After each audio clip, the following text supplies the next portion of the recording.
Welcome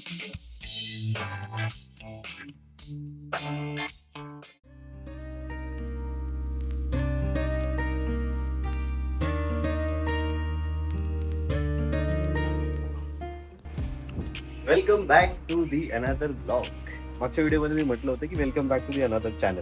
फक्त कोमलनी comment केली त्याच्यामध्ये, बाकी कोणी नोटीस केलं की नाही केलं मला माहित नाही. एनिवे, सो कुठलाही प्रोजेक्ट, कुठलीही गोष्ट जेव्हा आपण अप्रोच करतो त्यासाठी 2 मेथड्स आहेत ज्या ओव्हरऑल आपण दैनंदिन जीवनात पण होतो, आपण वापरतो, बट आपल्याला ते माहिती नसतं. सो मी तुम्हाला त्याचं थोडंसं एक्सप्लेनेशन देणार आहे. सो पहिली गोष्ट म्हणजे वन इज आर्किओलॉजिकल अप्रोच आणि सेकंड इज आर्किटेक्चरल अप्रोच. आता हे 2 अप्रोच कसे वेगळे आहेत, आपण कुठल्या अप्रोचनी काम करतो आहे हे आपल्याला माहिती नसतं, बट ते अप्रोचेस तिथे असतातच. याच्यामध्ये ईशान पण एका कुठल्या तरी एक अप्रोच वापरून शब्द शिकतोय सध्या. ते मी जेव्हा तुम्हाला एक्सप्लेन करेल तेव्हा तुम्हाला कळेल. बघत राहा.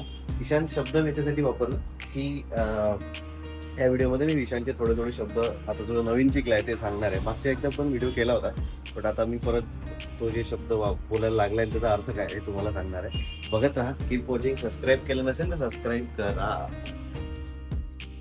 एक गोष्ट सांगायची राहिली मागे की व्लॉग्स आपण का करतो. व्लॉग्स आपण सध्या तरी या गोष्टीसाठी करतोय की मला आनंद मिळतोय त्याच्यामधनं.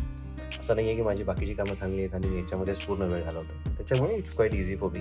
बट आपण का करतोय तर मेन रिझन मला मजा येते. माझा पर्सनल एक थॉट होता याच्या मागचा की मी बरेच दिवस झाले बऱ्याच गोष्टी सुरू केल्या, ते कंटिन्यू झाला नाही आणि मला स्वतःला गिल्टी फील होतं त्या बाबतीत की मी सुरू करतो पण थांबून जातो, which should not happen with me. If I am continuing with something I might get somewhere. So that is the main reason. त्याच्यामुळे आपण कंटिन्यू करणार आहोत आणि मग जेव्हा आपल्याला आपलं निश सापडेल तेव्हा मग आपण त्या निशवरती कंटिन्यू ब्लॉग बनवू.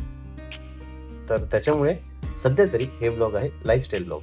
लाईफस्टाईल म्हणजे माझी लाईफस्टाईल जशी कशी आहे ती दिसते. दुसरी गोष्ट, अप्रोचेस. ब्लॉग बनवायला सुद्धा मी कुठला तरी एक अप्रोच यूज करतोय, आयदर आर्किटेक्चरल अप्रोच और आर्किओलॉजिकल अप्रोच. काय पाहिजे मग? गाल कसे लाल लाल झाले. कोणी अजून सक्सेस बघू ईशान, काय माहिती कोण बघू. काय दिसतंय ईशान? ट्रॅक्टर ट्रॅक्टर खरंच की. आणि काय आहे ते जेसीबी पण आहे का? काय काय झोपेतून उठलंय. आमचे केस बघा कसे झाले ताई. क्रिस्टल, अरे बापरे जांबाई एवढी मोठी.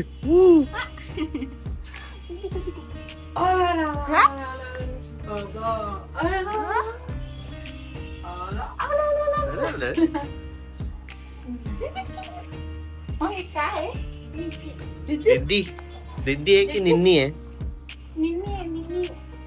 निन्नी आहे ऍक्च्युली, बट मला दे ना दिंडी.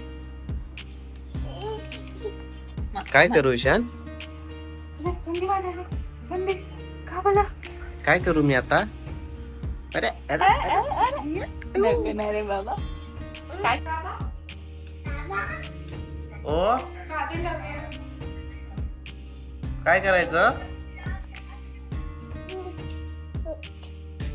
काय करू? उठ उठ. काय काय देऊ? भादे.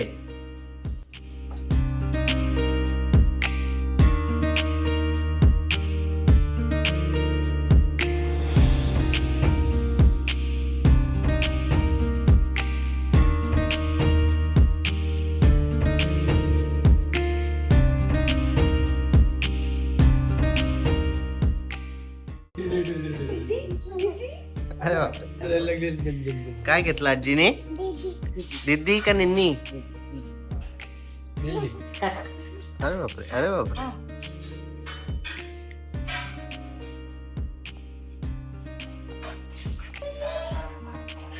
सो आता ईशानचे शब्द ऑलरेडी अवेलेबल आहेत. ते शब्द तो स्वतः बोलायला शिकतोय. So he is digging into those words in his own style. म्हणजे काय की आता त्याची ती निन्नी आहे म्हणजे ते ब्लँकेट, त्याला तो म्हणतो दिदी. तो ट्राय करतोय, जे अवेलेबल एक्झिस्टिंग वर्ड्स आहेत तो ते खोदून बाहेर त्याच्या पद्धतीने काढायचा प्रयत्न करतोय. जसं की फटाका वाजला तर तो त्याला म्हणतो फताता. त्याच्यानंतर पाणी, पाणीला पापा.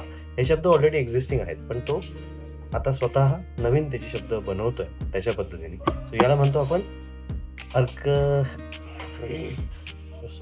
म्हणतो आपण archaeological approach.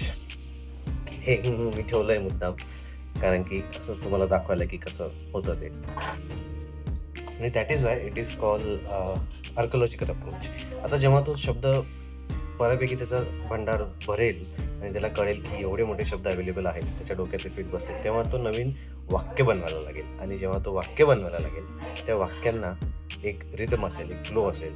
So he has invented those complete sentences. So his approach will change. Now that approach will called as an architectural approach, कारण की he is building new things now. तुला बगागा खायचा का? सांग ना, ते जाऊ दे. तुला बगागा खायचा का? बगागा. बगागा म्हणजे काय? बगागा म्हणजे काय? बगागा म्हणजे काय सांग ना? हे काय? बगागा. विशाल, तू काय आहे? पार्सल. तू कोण आहे? विशाल, तू कोण आहे सांग ना.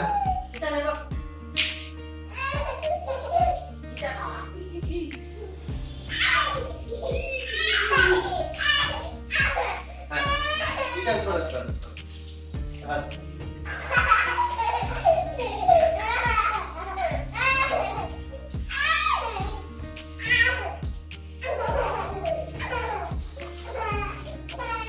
पार्सल आहे ना, पार्सल आहे ना. विशाल, तिथे सांग तुझं नाव काय आहे? तुझं नाव काय आहे? तुझं नाव सांग. ईशा. ईशा. हो, पळा.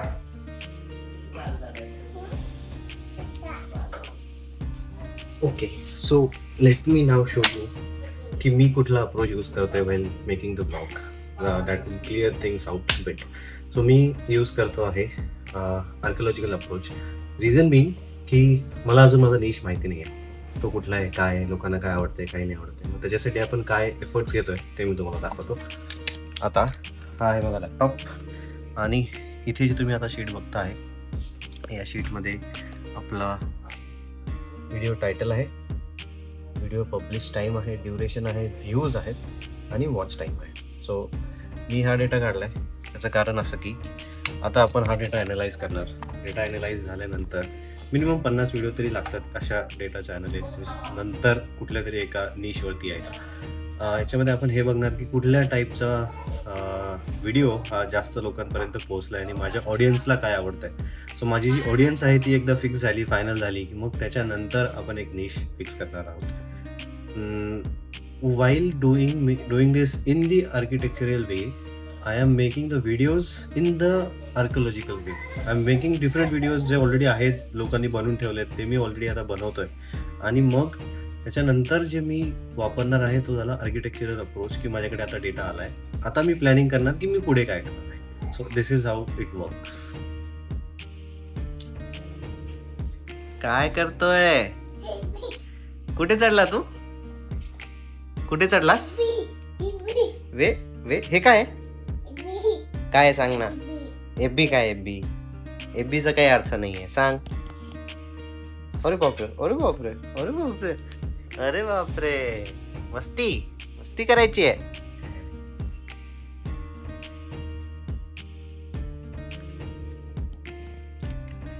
चला, मी आता जरा याच्यासोबत मस्ती करतो. इथपर्यंत जर आवडला असेल हा छोटासा ब्लॉग तर प्लीज जाऊन चॅनलला सबस्क्राईब करा आणि ब्लॉगला लाईक करा, शेअर करा लोकांसोबत. काही वाटत असेल, जसं मला माझ्या मित्रांनी काही कमेंट्स दिल्या, तर त्या कमेंट्स त्यांना सांग की व्हिडिओमध्ये द्या. त्या कमेंट जाऊन व्हिडिओला करा खाली. Thank you so much for watching. आणि बस, that is it. Keep watching. See you in the next one.